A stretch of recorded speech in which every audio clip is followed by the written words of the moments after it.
მოგესალმებით მეგობრებო, ეს არის პოლიტიკის ეკოს ახალი ეპიზოდი. დღეს ავიქნებით მონოლოგის ფორმატში, დღეს გვეყოლება სტუმარი.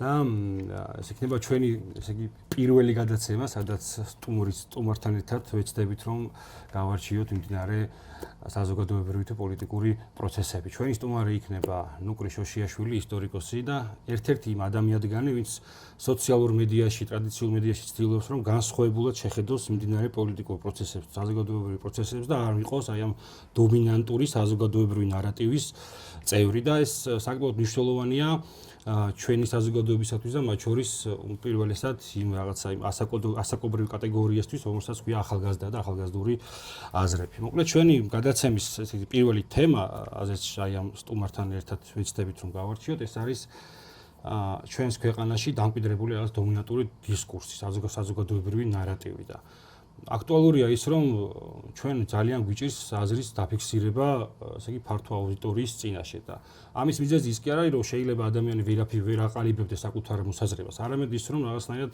შიშები აქვს, როგორ შეაფასებს საზოგადოება მის შეხედულებას და ეს გაბატონებული დისკურსი და ეს გაბატონებული რაღაც ნარატივი თრგუნავს აზროვნების პროცესს ჩვენს საზოგადოებაში.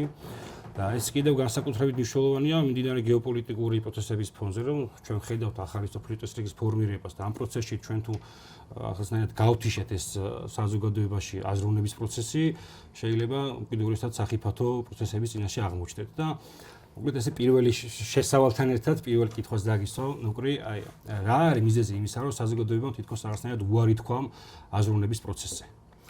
მოგესალმებით პირველ რიგში, წარმატებას გისურვებთ. და გადავიდეთ პირდაპირ მოდი საქმეზე. მე არ მგონია რომ საზოგადოებამ უარი თქვა, ეს იყო კონკრეტული პროექტის ნაწილი იყო, თუ რატომაც დაიწყო გარკვეულწილად ალტერნატიული მოსაზრებების, ალტერნატიული აზრებისა და ალტერნატიული საზროვნო სისტემის, უფრო ეგრეთ დავარქვა, საზროვნო სისტემის შეზღუდვა. და ამას ჰქონდა ძალიან ისეთი ისტორიაც. ჯერ კიდევ როდესაც 2005-2006 წლებში დაიწყო საუნივერსიტეტო რეფორმა, ამ რეფორმის მთავარი არსი მდგომარეობდა იმაში, რომ ყველა რაღაცა განსხვავებული საზროვნო სისტემა განდევნილი იყო და შექმნილიყო ერთი დომინანტური რაღაც საზროვნო სისტემა, მე ამას უწოდებ ლიბერალურ საზროვნო სისტემას, შეიძლება სხვა რაღაცა უწოდოს, ტერმინი უწოდოს, მაგრამ მთავარი რა არის, რომ იყო მიზანი და ეს მიზანი იყო, რომ ახალი ქართველი პოლიტიკური ერი შექმნილიყო. ახალ ქართულ პოლიტიკურ ერს ჭირდება ახალი ნარატივი და ჭირდება ახალი რეპრესიული სისტემა. ის, ვინც არ ეწერება ამ ახალ ნარატივში, ის უნდა იყოს გარკვეულწილად როგორც ფიზიკურად იმდენად არა შეიძლება, მაგრამ აი საჯარო სივრციდან განდევნილი უნდა ყოფილიყო. და წლების განმავლობაში, როდესაც დამკვიდრდა ისეთი კონცეფცია, რომ შენ ამ დომინანტ საზროვნო სისტემისგან დამოუკიდებელი თუ ხარ, შენ ავტომატურად განიხილები როგორც აგენტად და მტრად, ანუ ბუნებრივია რუსეთუმეთ, შემდეგ უკვე ლოგიკური თმა არის, ხო? ესე ერთი მხრივ ინარჩუნებ გარკვეულ დომინაციას, მაგრამ მეორე მხრივ ანადგურებ შენ სივრცეშივე გარკვეულწილად ინტელექტუალურ ტრადიციებს და ეს კარგად ჩანს თვითონ ლიბერალებში, იმიტომ რომ ჩვენ შეგვიძლია ვნახოთ ბევრი, მოდი ესე ვთქვათ, ახალგაზრდა ანტილიბერალი. ძალიან ბევრი ინტელექტუალი, ბევრი პოდკასტი იქნება, ეხლა ჩანს რომ ახალგაზრდები და ზოგადად განსხვავებული აზრის მატარებლები ცდილობენ რომ ინტელექტუალური მხრიდან რაღაცა შექმნან ალტერნატივა. მაგრამ ჩვენ არ ხედავთ ახალგაზრდა ინტელექტუალ ლიბერალს. ჩვენ ხედავთ იმ ძველ თაობას, აი გიანოდიას, ზედანიას და ასე შემდეგ, მაგრამ აი უკვე ახალგაზრდა ლიბერალი ინტელექტუალი, თუ შენ გახსენდება, იქნებ მითხრა, მაგრამ მე არ მახსენდება ესეთი. და ამას აქვს თავისი, ესე იგი, ტექნიკური მხარეც. მათ არ უნდათ, რომ შექმნილიყო მემკვიდრეობა, ესე ვთქვათ. მათ უნდა შეექმნათ რაღაცა სექტის მსგავსი რაღაცა საზოგადოება, რომელიც მათ ნარატივს გაიმეორებდა. მაგრამ ისეთი არა, რომ მათ ნარატივს შეცვლიდა და კონსტრუირებას მოახდინა. ანუ საკუთარ იგებშიც კი ვერ შექმნეს ინტელექტუალები და ეხლა კრიზისი აქვს მათ სწორედ ამ მხრივ. მათ შეუძლიათ, რა თქმა უნდა, გაიმეორონ ერთი და იგივე ტექსტები, მათ ლოზუნგები, ერთ-ერთი ლოზუნგები იყვნენ უფრო მეტად მობილიზებული და აქტივისტები იყვნენ, მაგრამ მათ არ აქვთ იმის უნარი, რომ ინტელექტუალურ დისპუტებში შემოვიდნენ, გაჯობონ შენ და ამიტომ გადაწყვიტეს მეორე გზა აირჩიონ და გაიგნორონ. ეს დაიგნორებისა და დაკენსელების კულტურა რაც არის, ეს მეტყველებს რომ ის თვითონ ინტელექტუალურად ვერ გზნობს თავს, ისე რომ ეხლა რო გზნობდეს თავს რომ მოვიდეს შენთან და გაგანადგუროს, ესე გააკეთებდა. და რადგან ესე არ აკეთებს, ეს ნიშნავს იმას, რომ შინაგანი სისუსტეს გზნობს და იცის რომ მას შეუძლია ფსიქოლოგიურად, რაღაცა პოლიტიკურად, რაღაცნაირად ჩირკი მოგწხოს და თუ არ დაგაიგნოროს, ყოველ შემთხვევაში გაგაშავოს. და ეს ძალიან მარტივი სქემებით მუშაობენ ამის გამიდან, მაგრამ არ მუშაობს ეს სქემები უკვე თანამედროვეობაში, როდესაც თვითონ დასავლეთშია დაწყებული ეს კრიზისი, ინტელექტუალური კრიზისი. ზოგადად მე ვფიქრობ, რომ დღევანდელი კრიზისი კი ვსაუბრობთ ახლა ინტელექტუალობაზე, მაგრამ დღევანდელი კრიზისი დასავლური აკადემიური სივრციდან წამოსული არის და დასავლურმა აკადემიზმმა მოახდინა ამ კრიზისის შექმნა. შეერთებული ამერიკული ნაწილობრივ ევროპული აკადემიური სივრცეებიდან გაჩნდა ის ვოუკიზმის მანდ გაჩნდა, კულტურის გაუქმებაც აგაჩნდა, კრიტიკული რასისტული თეორიების აგაჩნდა და შემდეგ ეს გადავიდა უკვე სხვა სფეროებში, მათ შორის პოლიტიკაში. და თუ კი ახლა ვინმე აფიქსირებს თავისუფლად აფიქსირებენ აკადემიის მიღმა. და ეს ამას აქვს ძალიან დიდი მნიშვნელობა. იყო ეს ერთ-ერთი გადაცემა იყო მგონი ინგლისში იყო ეს რომ აკადემიურ სივრცეში ეკითხებიან ქალზე და კაცზე ამდენი სქესია და ასე შემდეგ. და მე თუ უჭერ პროფესორებს უჭერდათ პასუხის გადაცემა ბოდიალობდნენ და ჩვეულებრივ ადამიანს რო ეკითხებოდნენ მე ქუჩაში გასვლის ისინი ძალიან მარტივად პასუხობდნენ. იმიტომ რომ ისინი შეზღუდულები არ არიან ამ რაღაცა მოცემულობით რასაც წნეხით წნეხსაც განიცდის იქაური აკადემიური სივრცე და ზოგადად იქაური ელიტას განიცდის და რაც თავარია ამას მაგალითად ბევრი მეცნიერი უწოდებს უკვე არა აკადემიას, არამედ კათედრალს. და ისეთი სახელია კათედრალი, რელიგიური შინაარსი. ანუ რა შინაარსიც ჰქონდა თავის დროზე აკადემიურ სივრცეს, რომ ეს უნდა ყოფილიყო სეკულარული გონებაზე ორიენტირებული, დისკურსზე ორიენტირებული. ეს ყველაფერი გაქრა და დარჩა მხოლოდ რაღაც იდეოლოგიური ჰეგემონია. ამას დიდი ისტორია აქვს, რატომ გადაკეთდა და როგორ მოხდა. იწყება მე-19 საუკუნის ბოლოდან და მე-20 საუკუნის დასაწყისიდან ამერიკის შეერთებულ შტატებში. ნელ-ნელა მოვედით იქამდე, სადაც მოვედით, მაგრამ საბოლოო ჯამში ჩვენ მოვედით იქამდე, რომ ყველაზე არათავისუფალი ადამიანები დღევანდელ დასავლურ ცივილიზაციაში, მე დასავლურ ცივილიზაციას როდესაც ვამბობ, საქართველოსაც განვიხილავ ამ ცივილიზაციაში, არიან აკადემიური სივრცის წარმომადგენლები, რომლებიც ყველაზე მეტად დამოკიდებული არიან ამ ჰეგემონურ ნარატივზე, ყველაზე მეტად არიან მოწყვლადები და თუ კი ზოგიერთები რაღაცა ამბობენ, ძალიან ეს გამორჩეულად ჩანან.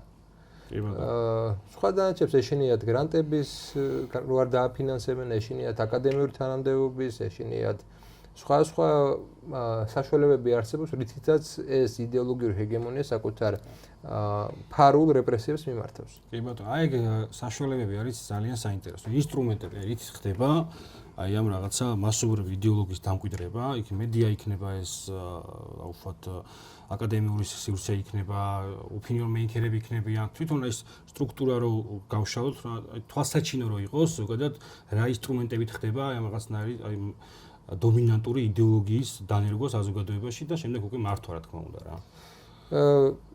თუ კი მაგალითად საბჭოთა კავშირში იყო უხეში ცენზურა და ეს უხეში ცენზურა, პირდაპირ გეუბნებოდნენ, არ დაგიბეჭდა უცის, ამიტომ მან თანამდებობაზე არ იქნება, იმიტომ რომ ანტიკომუნისტი ხარ და ასე შემდეგ. დღეს ესეთი უხეში ფორმები არ აქვს, მაგრამ დღეს აქვს მაგალითად თქვენ გინდათ რომ აიღოთ რაღაც გრანტი სამეცნიერო კვლევისთვის. თქვენ ვერ აიღებთ.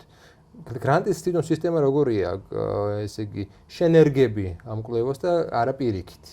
აქედან შეიქმნა აი უდიდესი მაქინა, ეგრეთ წოდებული აკადემიური ბიუროკრატიის, რომელიც აი ხშირად აკრიტიკებენ ამას, ვიღაც მაგალითად პირობითად ჯონ სმითს შეიძლება ჰქონდეს ციტირების მაღალი ინდექსი და არაფერს სიამოვნებაში ისეც არ წარმოადგენს და არ ამბობდეს, მაგრამ რა ვიცი, ბადიუს ან სხვას ნაკლები ქონდეს. არის ამის ესეთი მაგალითი რა, ანუ გამორჩეულ მეცნიერს შეიძლება არ ქონდეს ციტირების ინდექსი და თურმე ეს ყოფილა არაკონკურენტულარიანი, იმიტომ რომ რაღაცა ეს ბიუროკრატიული მექანიზმში არ ჯდება. ეს ერთი ნაწილია. მეორე ნაწილი არის ის, რომ აი თუ დააკვირდებთ ყველა კრიტიკული რაღაც გამოცემა, ანტისისტემური გამოცემა, სად არის დაბეჭდილი. მეინსტრიმული აკადემიური გამოცემები ხშირ შემთხვევაში რაღაცა სხვადასხვა მიზეზის გამო ბლოკავენ და არ უშვებენ ამ თქვენ აშრომს თუ კი ის არ შეესაბამება გარკვეულ რაღაც სტანდარტებს. გეუბნებიან რომ აი იცით თქვენ აკადემიური ის ვერ გაიარა რა ქვია. კრიტერიუმები ვერ აკმაყოფილებს ხო? ეხლა რას ეტყვი აკადემიური კრიტერიუმებს ვერ აკმაყოფილებს. პირდაპირ ცენზურა არ არის. მაგრამ სინამდვილეში ცენზურის ერთ-ერთი ფორმა არის. არსებობს ნუ ჩვენ ხლა რაზეც ვსაუბრობთ ეს აკადემიური სივრცე. აკადემიური სივრცის მიღმად ძალიან ესეთი ბევრი ინსტრუმენტია ეს ძირითადად საინფორმაციო საშუალებებში. აი ჩემთვის აკადემიური სივრცის მიღმა ყველაზე ესეთი ინსტრუმენტი იყო ფაქტ-ჩეკერი მაგალითად. ფაქტ-ჩეკერი რომელიც უბრალოდ ადამიანებს აუქმებდა თან ქმნიდა რაღაც წარმოდგენებს და ჭეშმარიტების იმპერატივი აიღეს რაღაცნაირად მხოლოდ ჩვენ შეგვიძლია რევიზია მოვახდინოთ და გავყოთ არის თუ არა ჭეშმარიტება. და ერთი მხრივ გარკვეულწილად იმას ვეთანხმები რომ რაღაცა ინსტიტუცია უნდა იყოს რომელიც მაგალითად ისეთ fake news-ებს რომელიც საზოგადოებაში ახლა რაღაცა სოციალური ანარქია შეიძლება გამოიწვიოს ეს უნდა გაენეტროს მაგალითად აი ვიღაცას რო დავაბრალოთ პირობიდან პედოფილია და იქ მეზობლები მივიდნენ და ჩაქოლონ და აღმოჩნდეს fake-ი უნდა არსებობდეს რაღაც ინსტიტუცია რომელიც ამ ინფორმაციას გაფილტრებს. ამას ვეთანხმები, მაგრამ უბრალოდ ის ინსტიტუცია ფაქტ-ჩეკერი რომელიც ამას აკეთებს არ არის ლეგიტიმური. იმ გაგებით რომ არა აქვს ჩვენი ნდობა. მე არ ვენდობ იმას, მე მაგას განვიხილე როგორც იდეოლოგიურ აპარატს. ეს რო გაეკეთებინა სახელმწიფო ინსტიტუტს, რომელსაც ექნებოდა რაღაც სტანდარტი, ამ სტანდარტს შენ პირადულად მოგწონს თუ არა ვიღაცა ამ სტანდარტს რაღაც ლეგიტიმაციის ელემენტები უნდა ქონოდა. პრინციპში აი გერმანიაში ნაწილობრივ არის ეს. აი გერმანიაში შენ რო დაწერო ის რასაც საქართველოში იწერება, დაჯარიმდები და შეიძლება რაღაც ეტაპზე აღარ ქონდეს იმის საშუალება. ბრიტანეთში საკმაოდ აქტუალურად არის, ოღონდ უფრო მეტად იდეოლოგიზირებული არაღია. იცით იდეოლოგიზირების საფრთხე ყოველთვის არსებობს, მაგრამ მე იმის თქმა მინდა რომ ეხლა მარტო იდეოლოგიზირებულია და კონტროლი არ არის და მოდი თუ მაინც არსებობს ეს იდეოლოგიზირებული მექანიზმი, მოდი კონტროლის რაღაც მექანიზმი მაინც დავაწესოს, ამას ვამბობ. და მოდი იმ საბჭოში რომელმაც ეს უნდა გააკეთოს, არ იყოს მხოლოდ აი რაღაცა აი ამ ლიბერალური ფრთის წარმომადგენლები და იყვნენ კიდე სხვა ფრთის წარმომადგენლებიც, რომლებიც ამას გააკონტროლებენ და რომლებიც არ მიცემენ იმის საშუალებას, რომ მხოლოდ ერთი მიმართულებით იმუშაოს, ხო? და რაღაცა ბალანსის სისტემა მაინც შეიქმნას გარკვეულწილად. და ჩვენთან არ არის ესეთი ბალანსის სისტემა, რამდენ მეგონი იყო დათვლილი 40,000 აკაუნთი იყო გაუქმებული საქართველოში, ხო? 40,000. ხო, აი რა მიზნები შეიძლება ერთეულ შემთხვევაში ან რაღაც შემთხვევაში იყოს ეს მართებული და მართლა შეიძლება ეს fake account-ი, მაგრამ ამის ახლა მე ნდობა არ მაქვს ამ ინსტიტუტისადმი, რომ ამაში არ მოყვა ის ადამიანები და მე ვიცი რომ მოყვა ის ადამიანები, რომლებიც არ ეთანხმებოდნენ ამ მეინსტრიმულ ათრს. თანამედროვე ესე იგი რეპრესიები, ესე ვთქვა, ცენზურა დაკავშირებულია არა იმდენად იმასთან, რაც მე-20 საუკუნის 30-იან წლებში ხდებოდა, არამედ იმასთან, რამდენად შენ შეგიძლია შენ საზოგადოებასთან ურთიერთობა. კლასიკური ფორმები საზოგადოებასთან ურთიერთობის დაიკარგა და გაჩნდა ვირტუალური ამ შემთხვევაში სოციალური მედია. შენ თუ წვდომა არ აქვს სოციალურ მედიასთან, შენ უბრალოდ საზოგადოებასთან ურთიერთობას ვერ შეძლებ. და მთელი ეს ინსტიტუტები აგებულია იმაზე, რომ ისეთმა ადამიანებმა, რომლებიც გარკვეულწილად არ არიან კომფორტულად ამ სისტემაში და რაღაცა დაპირისპირებული არიან, იყვნენ განეიტრალებული. გარიყულები გარკვეულწილად. ეხლა ჩვენც ვიცით ხო, ესეთი ადამიანები ბევრია. აი, იცით რა, მოგწონს არ მოგწონს ალტინფოს საკითხი, ჩემთვის იყო ერთი მომენტი, მე მათ ნარატივს არ მეყვები, მაგრამ ის რომ მეორე მხარეს ვამბობ, მეორე მხარეს ლოგიკაა. მეორე მხარე ამას რომ ციტყვის თავისუფლება არის ერთ-ერთი მნიშვნელოვანი რამ, ხო? და ამავე დროს ხარს უჭერს ცენზურას. რომ არ იყოს და დაიბლოკოს ყველა გვერდის პოლიტიკ კორექტულობა ხო ზოგადად აი ამ რაღაცა თანამედროვე ცენზურის ისეთი ელემენტია, რომლის დევიზის ქვეშ საერთოდ აი წეღარას თქვით, რომ გარიყვა კი არა, შეიძლება ცხოვრება გიზამო საერთოდ. ანუ ვერ იპოზიციონირებ შენს სივრცეში, რომელიც შენთვის მნიშვნელოვანია, კომფორტულია და პირიქით საჭიროა შენი პიროვნების თვითრეალიზაციისთვის. საჭიროა თვითრეალიზაციისთვის, რასთავარია, ნუ ამას წახალისების ელემენტებიც აქვს, რომ შენ თუ ჩემ ნარატივზე ხარ, შენ იქნები წახალისებული, შენ გელოდება რაღაც არნახული ან NGO კარიერა, ან ის აკადემიური კარიერა, ან გრანტი რო უცხოეთში წახვიდე ექსასწავლებლად. ზოგადად როგორც ვიცი, ილიანოში პრინციპი ესეთია, რომ იმიტომაც მეგობრობენ ესეთ ადამიანებთან სტუდენტები, რომ ისინი პირდებიან მე უცხოეთში სწავლების გაგრძელებას და ნუ ფავორიტიზმის პრინციპი ქმნის ამ იდეოლოგიურ აპარატს და ბუნებრივია, რომ ადამიანი ზოგადად უფრო მიდრეკილია კომფორტისკენ და კონფორმისტია თავის ბუნებით. შესაბამისად ურჩევნია რაღაცა პოპულარული დომინანტური რაღაც აზრის წევრი იყოს და ამით რაღაცნაირად იფიქროს ის, რომ თვითონ არის თვითრეალიზებული. აი ეს მაგის შესაბამისი მეცნიერული თეორიაც არსებობს, ხო, რომ იდეოლოგია საუბრობს შენი და შენ კი არ ქმნი იდეოლოგიას, არამედ იდეოლოგიაში საუბრობს შენი ენით და აი როგორ უნდა მოხდეს აი ამ პროცესში, აი როგორ უნდა მოხდეს ამ ადამიანების გადარჩენას ვერ ვიტყვი, რომ აი ამ პროცესის შეწყვეტა იმისთვის, რომ მათ დაიწყონ ეს აზროვნების პროცესი. კითხვა რო დასვან აუცილებელი არ არის, რომ დაუშვათ ყველა ერთ აზრზე იყოს ამას, მე საერთოდ არ ვიზიარებ, უბრალოდ ხომ შეიძლება რაღაცა ესეთი ნარატივი, რომელიც დამკვიდრებულია და ამას რევიზიას არ ექვემდებარება, უბრალოდ კითხვა დაისვას. თუ კითხვა თუ არ დაისვა, უნებრივია აზროვნების პროცესი ვერ დაიწყება და აი ეს მთელი ამ ინსტრუმენტებს როგორ უნდა შევებრძოლოთ, ესე რომ ვთქვათ, რომ მოახდინოთ აი ამ ადამიანების წართმევა სისტემისგან. ახლა რო უყურებ განსხვავებას, მაგალითად მე 2003, 2007-ში და 2007-2009-ში ვსწავლობდი ბაკალავრიატში, მე მაგისტრატურაში TSU-ში და დღევანდელ მდგომარეობას. აი ილიანოში კიდე მე მგონი ალბათ სხვანაირად იყო, მაგრამ განსხვავება იცით რა იყო. ჩვენ ლექტორებს არ ქონდათ ის ამოცანა, ნუ ერთეულები იყო, შეიძლება ყოფილიყო, მაგრამ იდეოლოგიურად მიშვებული იყო. და ამან არ მიცა იმის საშუალება, რომ ინდოქტრინაციის დონე იყო უფრო დაბალი. ჩვენ შეგვეძლო იმას კი არ ვამბობ, რომ ყველა აზროვნებდა და მსგავს რაღაცა კი ნაჟიმი არ იყო, იმ ხელა რამ ხელაც ეხლა არის. თავისუფლად შეგეძლო დაგესვა რაღაცა კითხვა ან კითხვას დაგესვა, ისაც დაგესვა რა ქონდა. შედეგი. და არ გეშინო, ანუ მე არ მახსენდება მაშინ რაღაცა ისეთი აზრი ყოფილიყო, რომ რაღაცნაირად ვიგრძნობდი თავს, რომ აი საზოგადოებიდან ვირიყები. მე ამ შემთხვევაში ვსაუბრობ იდეოლოგიურად. ჩვენ კურსზე იყვნენ, რა ვიცი, ადამიანები ამბობდნენ კომუნიზმი კაია და არანაირი, ანუ რეაქციაც არ იყო, პრობლემა ჩვეულებრივი ამბავი იყო და არ ითვლებოდა, რომ ეხლა მაინც ერთი იმაზე უნდა ყოფილიყავით. იმიტომ კი არა, რომ რაღაცა შინაგან ძალიან ესეთები იყო. იმიტომ რომ არ იყო თვითონ უნივერსიტეტიდან ესეთი შეიძლება ბუნებრივად ვერ მოხდა კრისტალიზაცია უნივერსიტეტის და ამიტომ ერთი ლექტორი ერთს რო გვეუბნებოდა, მეორე ლექტორი მის საწინააღმდეგოს გვეუბნებოდა ხშირ შემთხვევაში. და ამან მომცა იმის საშუალება, რომ ნუ რაღაცა ყველაფერზე კრიტიკულად გამიაზრებინა და ნუ ის რომ ეხლა ვფიქრობ, აი ეს ადამიანი რომელიც ახლა მაგალითად თავისუფალ უნივერსიტეტში ან სადღაც ესეთში მოხვდება, ის ალბათ ახლა წარმოიდგინე ყველა ლექტორი რო ერთი და იგივეს გეუბნება, შეიძლება სულ სხვა განცდა და სულ სხვა აზროვნების ფორმა ქონდეს, ვიდრე იმ შემთხვევაში, როდესაც ლექტორებს ძირითადად არ აინტერესებს ეს საკითხი, რა შენ რა ღირებულებები და რა პოლიტიკური იდეოლოგია გექნება. მე მგონი ამან უფრო მოგცა იმის საშუალება, რომ ნაკლებად ინდოქტრინაციული ყოფილიყავით, ვიდრე იმან, რომ ეხლა რაღაცა მიზამიმართულად ხდებოდა ეს.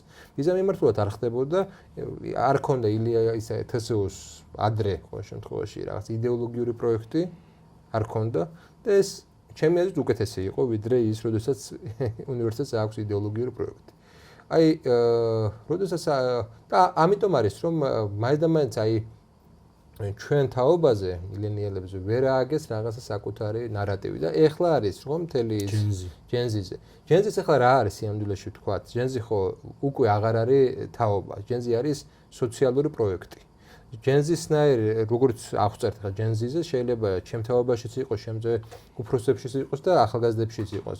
და ახალგაზრდებში კიდე სხვანაირებიც არიან. უბრალოდ ჯენზიში გაერთიანდა ის ლიბერალური პროექტი, რაც წარმოისახოს მას. მათთვის სასარგებლო ადამიანის მოდელს დაასაღეს თაობად რა და რეალობაში ძალიან ბევრი ადამიანია. ჭრელია, ხო? ჭრელია, თქო უნდა. ყველა თაობა ჭრელია.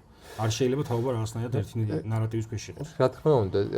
უბრალოდ ის ადამიანის ახალგაზრდები არიან, რომლებიც რაღაც გავლენის ქვეშ მოიქცნენ ამ შემთხვევაში, საუნივერსიტეტო გავლენის ქვეშ მოიქცნენ და უფრო მეტად ორგანიზებული არიან, იმიტომ რომ მათ უკან ინსტიტუციები დგას. უნივერსიტეტი დგას, ლექტორები დგას. ეხლა ჩვენ ხო გვახსოვს აქციების დროს ლექტორები აბავდნენ, რომ თუ წახვალთ აქციებზე, ნიშნებს დაგიწერთ და რაღაც ესეთი სტატუსები იყო. რა შეთქმულების თეორია კი არ არის, პირდაპირ საჯაროდ წერდნენ ადამიანები და როდესაც ესეთი მომენტია, რა თქმა უნდა, ის ადამიანები ყოველთვის უფრო ჩანა, რომლებიც უფრო ორგანიზებული არიან, ვიდრე ის სიჭრელე, რომელიც არაა ორგანიზებული. და ეხლა როდესაც პირველი შეკითხვა დაისვა, რომ რატომ არაზრუნავენ, მე მგონია, რომ ზოგადად მე არ მგონია, რომ ახალგაზრდობა არაზრუნავს, მე მგონია, რომ აი ის ორგანიზებული ძალის შიგნით იმდენად რეალობა შეკუმშულია და იმდენად რეალობა დაყვანილია რაღაც ნიშნულამდე, რომ იმის იქით აღარ არსებობს, ხო და მათ გონიათ, რომ ის რაც ეხლა თავისუფლების მოედანზე ხდება 100 კაცი რო იკრიბება, ესაა ყველაფერი და მთელი ქვეყნის ბედი თურმე მან წყდება. იმდენად შეკუმშულია მათი რეალობა, რომ ნუ ხე როდესაც შეკუმშულია რეალობა, შენ უბრალოდ ყველანაირ ალტერნატივს არც კი განიხილავ და უკვე შეუძლებელი არის, ანუ კომუნიკაცია შეუძლებელია ამ შემთხვევაში. და აქედან გამომდინარე, აი ჩემთვის უფრო საინტერესოა ის, რომ ინფორმაციის ეპოქაში ადამიანები აღმოჩნდნენ უფრო მოწყვლადები აი შეკუმშულ ბაბლების საზოგადოება რატომ შეიქმნა სწორედ საინფორმაციო ეპოქაში და არა მაგალითად იმ პერიოდში, როდესაც ინტერნეტი მაინც და მაინც არ იყო განვითარებული. ალტერნატიულმა აზრებმა. იმიტომ რომ აქამდე არსებობდა სოციალური ცხოვრების ისეთი პრაქტიკები, რომლებიც შენ გაიძულებ და გინდა არ გინდა ვიღაცა შენთვის უცხოსთან ქონოდა ურთიერთობა. უნივერსიტეტში ახლა შენ თუ გინდოდა რომ რაღაცა სრულფასოვანი რაღაც სტუდენტური ცხოვრება ქონოდა, შენ უნდა ელემენტარული სოციალური ურთიერთობა უნდა ქონოდა როგორც შენთვის განსხვავებულ იდეოლოგიის ადამიანთან, ისე განსხვავებულ ტიპაჟთანაც. რომელთანაც შეიძლება სხვა შემთხვევაში არ ქონოდა იზოლირების შემთხვევაში არ ქონოდა ურთიერთობა, მაგრამ ეს შენ გაჩვევდა ერთ რამეს რა, რომ სამყარო არის ჭრელი, შენ ადამიანები არიან განსხვავებულები და შენ იმუშავებდი შენში იმ რაღაცა უნარჩვევებს, რომ სხვასთან ურთიერთობა ქონოდა. აი დღევანდელი მდგომარეობა ბაბლების საზოგადოება ისე არის, რომ ისინი ისე საუბრობენ სხვასთან, როგორც ბაბლებში საუბრობენ და არ ესმით, რომ საზოგადოებაში არსებობს ბევრი შრე და შენ ერთ შრეში ერთი სოციალური როლი გაქვს და მეორე შრეში მეორე სოციალური როლი გაქვს და ეს როლები, სოციალური როლი, რაც უფრო მეტი სოციალური როლია შენში, მით უფრო განვითარებული ხარ იმ გაგებით, რომ მით უფრო მოხერხებული ხარ და მით უფრო შეგიძლია წარმოიდგინოს სხვა. და როდესაც არ არის შენში ეს სხვა სოციალური როლი, შენ რა თქმა უნდა ყველას წარმოიდგინე შენ ანალოგად. როდესაც ყველას წარმოიდგინე შენ ანალოგად, სამყარო შენთვის ხდება ჩაკეტილი. და აქედან გამომდინარე დღევანდელი აი საინფორმაციო სივრცე შენ არ გაძლევს, არ გაიძულებს, რომ გახვიდე ამ საზღვრებიდან. პირიქით აი კომფორტულ საზღვრებში გამყოფებს და მე იქნება ის წარმოდგენა, რომ შენ ახლა მართალი და ყველა არის სხვა დანარჩენი არის ტყუანი. იქნება ამზაფხეს პოლარიზაციას რა. პოლარიზაციას ბუნებრივია ხო ესეთი ადამიანები. იკეტები შენს ბაბლში და ნუ თავარი მომენტი ადიდას აი ვამახვილეთ ყურადღებას, რომ რა თქმა უნდა ეხლა ნუ საზოგადოება აზროვნებს და ეს არ შეიძლება რაღაცა განაზოგადო ყველაზე, მაგრამ აი თავარი მომენტი ამაში მდგომარეობს ეს ბაბლების შორის კომუნიკაცია იმდენად გართულებულია, რომ ყველა აღიარებს საკუთარ სიმართლეს, ანუ თავარი ცუდი მომენტი რაც არის ჩვენს საზოგადოებაში და ალბათ არა მხოლოდ ქართულ საზოგადოებაში შეიძლება საერთაშორისო ტრენდიც იყოს, რომ მდიად ცუდია ამათ შორის დიალოგის ნაცვლად არის ეს მასობრივი ბულინგი და ნუ ერთმანეთზე გადამტერება და საკუთარი ჭეშმარიტების ძიება და არა ეს აზროვნება და ნუ ხე ნებისმიერ ამ იდეოლოგიის ფორმირების უკან ხო რაღაცა დგას, ანუ ეს შეიძლება არ წარმოვიდგინოთ რომ ერთ ოთახში იწერება, მაგრამ დგას რაღაცა პოლიტიკური პროცესი. შეუძლებელია რაღაცა იდეოლოგიის ფორმირების მიღმა ეს პოლიტიკური პროცესის ნაწილი არ იყოს და აი თუნდაც საქართველოში და თუნდაც სოფლიოში რომლის ნაწილი ჩვენ ვართ და მათ შორის დასავლეთში აი რა პოლიტიკური პროცესთან შეიძლება გქონდეს ჩვენ შეხება, რომ უფრო ნათლად წარმოვიდგინოთ აი ეს საზოგადოებრივი აზრების ჩამოყალიბების და თუნდაც ეს ურთიერთქმედების ამბავი. აი ნახე, როდესაც შენ გაქვს ძალაუფლება, გაქვს გრანტები, დაფინანსება, ადამიანების ესე იგი რეალიზაციის საშუალებები, დასაქმება რეალიზაციის საშუალება. და მოწინააღმდეგე არის ვიღაც შენი. შენ გაქვს იმის რესურსი, რომ ეგრეთ წოდებ დააკენსელო, ანუ მე შენთან არ შემოდივარ კომუნიკაციაში და შენ მე გჭირდები, იმიტომ რომ მე მაქვს ეგ რესურსი. და როდესაც მე შენ გაკენსელებ, შენ რეალურად ის რესურსი გაკლდება, რომ საკუთარი თავის რეალიზაცია მოახდინო. და ამიტომაც რადგან აქამდე ამ ლიბერალებს ჰქონდათ ამის რესურსი, მათ თავისუფლად შეეძლოთ შენ დაკენსელება და აი მე შენ აღარ გელაპარაკები. და აი შიში იყო ის რომ აი კი მე შეიძლება ანტილიბერალი ვარ, მაგრამ მჭირდება რა ესენი რა, მაინც რომ მოდით შევარბილებ შენ ტონს და ასე შემდეგ. და უფრო ისე გამოჩნდები მათ თვალში. ეხლა რა არის? ეხლა კარგავენ ამ საშუალებებს და აღმოჩნდა რომ პრინციპში არ გჭირდება მათთან ურთიერთობა რომ შენ რეალისტი. აი ის რომ ალტერნატივა გაჩნდა, შენ აღარ გჭირდება ისინი რომ შენ რეალისტი. ეს იძლევა იმის საშუალებას, უკვე იძლევა იმის საშუალებას, რომ გახდე უფრო მეტად თავისუფალი და უფრო მეტად გარკვეულწილად ისეთ მდგომარეობაში იყო, რომ ხმამაღლა ილაპარაკო. ეხლა მეც მაქვს პოდკასტი, ეხლა შენს დაიწყე, რატომ დაივიწყეთ ეხლა? რატომ არ დავიწყეთ წლების წინ? ერთი ის რომ შეიძლება ისე აიხსნას, რომ პოდკასტების პერიოდი დადგა, მაგრამ მეორე ახსნა არის ის, რომ ეხლა უკვე არსებობს ის საშუალება, რომ შენ ლიბერალების გარეშე შეგიძლია საკუთარი თავის რეალიზება. და ამან მოგცა იმის საშუალება, რომ ჩვენ ესე იგი აღარ გვაინტერესებს მათი აზრი და ჩვენ ვაკეთებთ იმას, რაც ჩვენ მოგწონს რეალურად, ხო? აი ეს მომენტი ალტერნატივა როგორც კი გაჩნდა, მათ დაკარგეს აი ეს მონოპოლია და ეხლა ცოტა გაურებულ მდგომარეობაში არიან. ერთი მხრივ მათ გონიათ, რომ თუ კი ისინი დაგბლოკავენ, ჩვენთვის ეს ტრაგედია იქნება, მე მინდა გითხრათ, რომ ბერმა დამბლოკა და პირიქით არათუ არ შემცირდა ჩემი გამომწერების პირიქით გაორმაგდა და გასამაგდა ამის შემდეგ. და ხვდები რომ პირიქით ისინი რომ ყავდნენ ფრენდებში უფრო პრობლემური იყო ჩემთვის, ვიდრე ეხლა როდესაც არ არიან ისინი ჩემი ფრენდები, ესე Facebook ფრენდები. აქედან გამომდინარე მათ უნდათ ეხლა რა უნდათ? მათ უნდათ რომ დაებრუნონ ის მდგომარეობა, რომ ერთადერთი რეალიზაციის საშუალებები გახდნენ ისევ ისინი. მაგრამ სოფლიო შეიცვალა აშკარაა და შეიცვალა ნარატივებიც, მეტნაკლებად ცვლილებები ხდება. ნუ გეოპოლიტიკური ცვლილებების ეპოქაში ცხოვრობთ, ესე მიმაჩნია, რაღაც ისტორიის გარდამტეხი მომენტში შევდივართ და ეს პროცესი რო გადატყდა, ეს ლიბერალური ჰეგემონია ჯერ ამას თავის იდეოლოგიური კრიზისის მოყვება თან რომ სოფლიოს არ აქვს პასუხი რა იდეოლოგიის ქვეშ უნდა გაგრძელდეს ცხოვრება და ნუ ესეც ალბათ თავის გავლენას იქონიოს ამ პროცესზე, მაგრამ ნუ ამ ჩვენს რეალობაში კარგი ის არის რომ აი მაგალითად გივეში წეღანას თქვი რომ შენ გაქვს შენი პოდკასტი, ახლა მეც დავიწყე, არიან კიდე ახალგაზრდები რომლებიც ცდილობენ რომ რაღაც განსხვავებულად შეხედონ.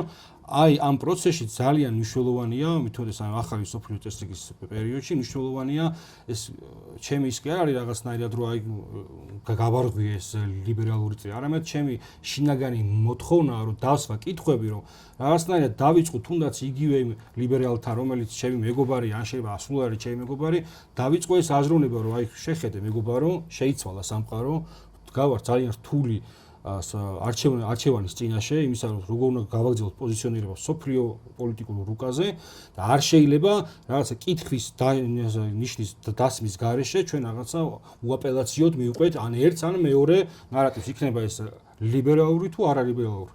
ეს ცოდნასანაა დაკავშირებული, ზოგადად ცოდნა მიიჩნევა იმათ, რაც შეიძლება უარყო ან გააკრიტიკო. ანუ და ამ უარყოფის შემდეგ შეიძლება მე დააზუსტო ეს. ცოდნა ეს არის, ანუ თუ კი შენ არ აგაქვს იმის საშუალება რომ რაღაცა უარყო, ეს უკვე საქმე გვაქვს არა ცოდნის ფენომენთან, არამედ რელიგიურ დოგმატიკასთან, ან სექტორულ დოგმატიკასთან. რასაც ხედავთ იდეაში. ხო და საქმე რა არის, რომ კი შეიძლება ახლა მე მესმის რომ საზოგადოებრივი ცხოვრებაში ალტერნატივები ცოტა რთული შესაქმნელია, მაგრამ თუნდაც იმ სფეროზე, რაზეც ვსაუბრობთ აკადემიურ სივრცეში.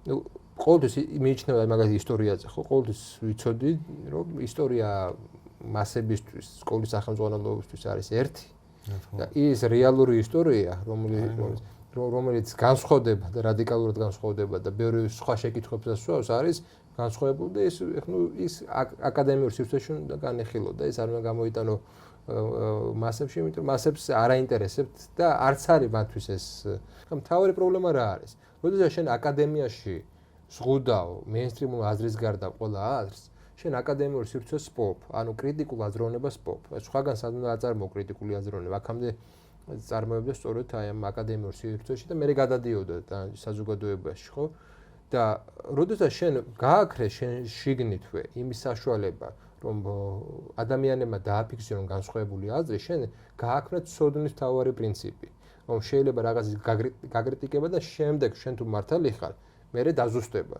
რომ შენ კი გამაკრიტიკებ მაგრამ მე სხვა სფეროდან უკან ბრუნდები და ვამტკიცებ რომ ეს სიმართლე მართლა სიმართლე ყოფილა ესა დიალექტიკა ცოდნის დიალექტიკა ეს არის ხო და როდესაც ამას აქრობ აკადემიურ სივრცეში ბუნებრივია მე საჯარო სივრცეშიც იგივე ხდება ამიტომ არის რომ მთავარი პრობლემა რაც 2006 წლის განათლების რეფორმის შემდეგ არის ის რომ დაიწყო გადაკეთება აკადემიურ სივრცეში იდეოლოგიურ რაღაც ქარხნებად. იდეოლოგიური ქარხანაა, ხო? ეს და პრაქტიკულად არ აქვს, ამოცანაც არ აქვს. აი ნახო როგორც სკოლის, ისე უნივერსიტეტის მიზნებში რა წერია. ადრე იყო მაგას სკოლის მიზნებში იყო რომ პატრიოტი ადამიანი უნდა აღეძა და დღეს ლიბერალური ღირებულებები წერია როგორც ერთგან ისე მეორგან. აკრედიტაციის დროს ეს წერია, მოთხოვნაში ეგ აქვს. ანუ შენ გაქვს შენ არ ნახე კონსტიტუცია კონსტიტუცია შენ არ აქვს იდეოლოგია კონსტიტუცია შენ არ აქვს იდეოლოგია მაგრამ განათლების სისტემაში რატომღაც არის იდეოლოგია ვინ გადაწყვეტა ეს რატომ არის ეს რომ კონსტიტუციასთან ასთენია ვინ თქვა რომ მე ჩემი შვილის პირობითად მინდა რაღაც იდეოლოგიური პროექტზე აღზა ვინ შემეკითხა ეს ან კაი სახელმწიფო რო აღიარებდეს კიდე ვიტყოდი ამას სახელმწიფოც არ აღიარებს ამას და ეს წინამდებობა როდესაც მოდის, როდესაც შენ ესე იგი გადააქციე პრაქტიკულად იდეოლოგიურ ქარხნად, რა თქმა უნდა პრობლემა იქნება. ანუ ის რატომ წერია რომ ლიბერალური ღირებულებების ადამიანი უნდა ჩამოყალიბდეს სკოლაში? რა შუაში? იქნებ მე მინდა რომ კონსერვატიული ღირებულებების ადამიანი ჩამოყალიბდეს. ითე მინდა სოციალისტური ღირებულება. ვინ თქვა ეს რომ ესე უნდა იყოს და ესე უნდა იყოს საყოველთაოდ ყველასთვის ვალდებული უნდა იყოს. ვინ თქვა ეს? კონსტიტუციას არიან დაყრდნობილი, რაღაც სოციალურ შეთანხმებას არის დაყრდნობილი. შევთანხმდით საზოგადოება ამაზე? არ შევთანხმებულოთ. და აქ არის ის რომ უმრავლესობა პრაქტიკულად გააჩერეს, არც კი შეიკითხეს, უნდა თუ არა ის პროექტი, რა პროექტსაც ახლა აიძულებენ, მიიღონ სხვა საშუალებებით. და მე ყოველთვის ვამბობ, რომ სანდეს განათლების სისტემა არ შეიცვლება და მე მგონია, რომ აი უცნებას რაც შეიძლება გავაკრიტიკო არის ის, რომ განათლების სისტემა პრაქტიკულად დატოვა ისეთი როგორც იყო სააკაშვილის პერიოდში, უბრალოდ გაუნჯობესა სოციალური საკითხები, მაგრამ შინაარსი, ის აკადემიური შინაარსი გულისხმობს დატოვა იგივე. ამას შექმნა დიდი პრობლემები. ამას შექმნა ის პრობლემები, რომ დღეს უკვე ადამიანებს აღარ შეუძლიათ თავისუფლად ლაპარაკი. აი ის რომ ეხლა იდეაში ალბათ შენც მოგინდება ოპონენტების მოყვანა, ხო? რა თქმა უნდა. მე ჩემთან არ მოვიდნენ. ჩემთან ერთი მოვიდა, ისიც არც ცნობილი ადამიანი. არ მოდიან და რატო ყოს გონიათ ეს სწორი პოზიცია. ის რომ ესეთი კულტურა დაინერგა, სადაც დისკუსიის სივრცე გაქრა. ეს ხო ჩემი დანერგილი არ არის, ეს არის მათი დანერგილი, ხო? და ეს რატომ? იმიტომ რომ აკადემიურ სივრცეში ესე ხდება, ესე ასწავლეს, რომ შენ განსხვავებულად ესე უნდა ეგრევე რეპრესიული აპარატი შეიქმნას. აი როგორც თქვი, იდეოლოგია შენში რას ნიშნავს? იდეოლოგია შენში მარტო იმას კი არ ნიშნავს, რომ იდეოლოგიური აპარატი ლაპარაკოს შენი პირით.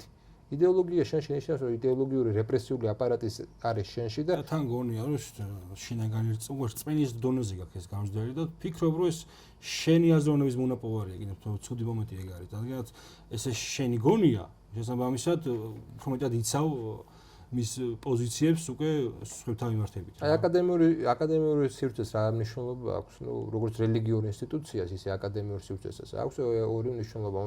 ადამიანი სამწუხაროდ არ იბადება და ზოგადად რასაც უწოდებ თავისუფალი აზრი. თავისუფალი აზრი არის ძალიან რთული რაღაცა, იმიტომ არ იბადება ადამიანი თავისუფალი აზრით. ბავშვებიდან დაწყებული ჩვენ გვეჩვევით იმას, რომ ვიმეორებთ სხვის ნათქვამს. იმისთვის რომ შენ თავისუფალი აზრი გქონდეს, შენ უნდა იცოდე შენ აზრს წინ რა უდგას, რა სისტემა, საზრუნო სისტემა აქვს. და მე შენ როდესაც გაზრებულად ამბობ უკვე რაღაცასაც, გაზრებული თქმარია. ახალი თქმა კი არაა თავისუფალი აზრი, არამედ იმას, რასაც შენ ამბობ, გაზრებული გაქვს. აი ეს ამ გაზრებულობის დონე აკადემიურმა სივრცემ უნდა შეექმნა, იდეაში უნდა შეექმნა. არ შექმნა ეს.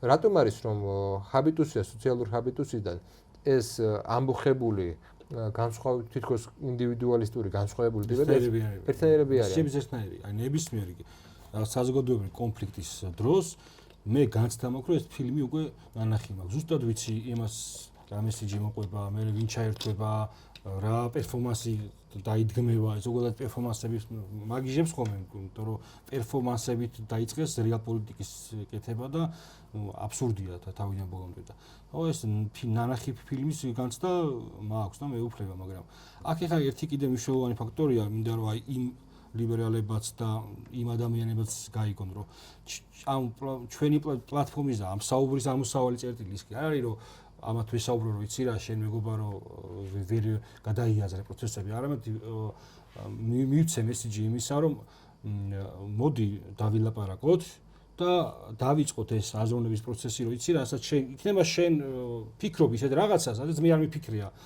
ეს პროცესის ჩაკეტვა უნდა იყოს ინდიკატორი იმისა, რომ დაფიქრდეს თვითონ ეს ბაბლი რაღაცნაირად დაფიქრდეს.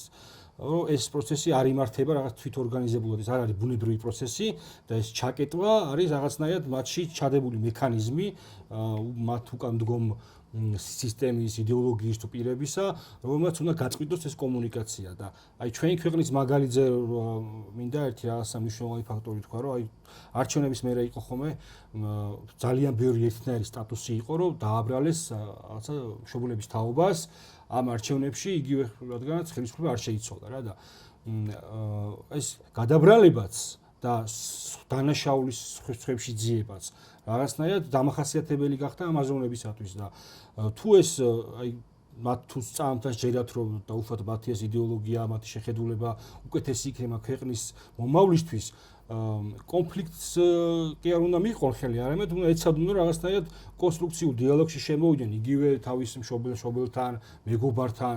ამის მიუხედავად, ანუ მათი ნაბიჯის კი არა სტრატეგიულია რა, თუ მათი მიზანია რეალობაში რომ ტრანზაქცია მოახდინოს საკუთარი შეხედულებებისა, დიალოგს წინ არაფერი არ უდგას და რეალობაში დიალოგს კი არ ხედავთ, არამედ ხედავთ რაღაც მედია ინსტრუმენტებს, NGO ინსტრუმენტებს, იგივე მედიაში ჩეკერებს, რაღაცა